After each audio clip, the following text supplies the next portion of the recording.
So when you get to the top of the combine here, on the way up the ladder, first thing you take note of is the AdBlue and the fuel. So both AdBlue and fuel, please use the correct type for this machine. It is in the operator's manual. It is ultra low sulfur diesel and AdBlue. We do have as well, we've got in the toolbox, we've got a siphoning style mechanism for the AdBlue so that you can then fill up the AdBlue tank itself.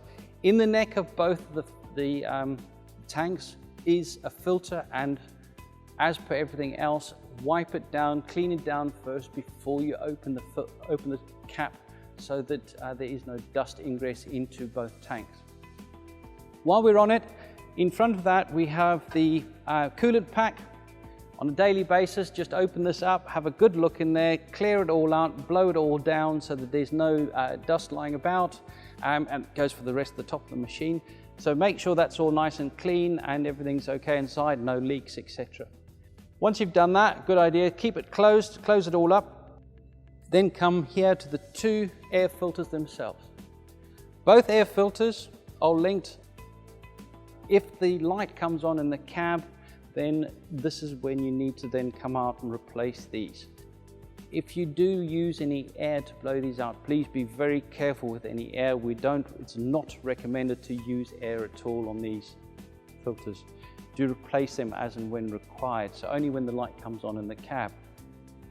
There, as I say, there are two. When you do refit them, please make sure that they do seat correctly. If they don't seat correctly, that means they're not going to filter any dust particles out. It's just going to bypass the filters and they end up in the tank. Coming round to the engine bay, there is the coolant tank. Now the coolant tank itself, it is stipulated in the ops manual, as well as here on the top of the coolant tank, there is a sight glass. You should not see a level in the sight glass. That sight glass should be full because the actual tank itself must be filled to the neck of the filler cap. Only then and only then is that tank full. So that is only a gauge to say that you need to actually top it up.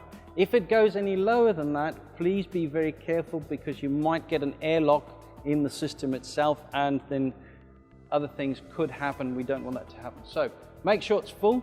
The other one is the dipstick on this particular machine is just there, and that the same again, the correct type of oil. Same with the coolant, the correct type of coolant. But for the oil itself, make sure you do have the correct type of low SAPs or low ash content oil that go in with these engines. With the dipstick, you've got a high and a low mark. It should be between the two. Neither above the high or below the low. It should be between the two, and then we won't get any oil coming out the engine and ending up in the exhaust after treatment itself. Correct liquids for all of these.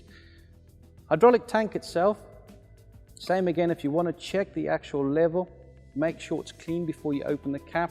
And here with the cap itself, when we take it off, it's the same again. Make sure that you have the machine in the correct position. So we do have to have certain things in certain places before you check the level. Otherwise you might have it too high or too low. And same again there, you've got a high and a low. It should be between the two marks.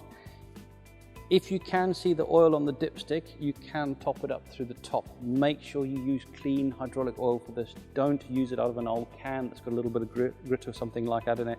It needs to be clean with clean, please. Okay, so that's that one there.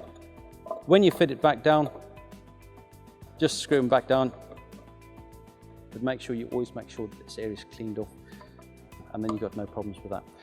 Behind it, we've got the exhaust after treatment system. A good idea on a daily basis is just clean off any lying dirt around it, and after the whole engine, just make sure any dirt that's lying around here, just get rid of it, blow it down to make sure it's all nice and clean.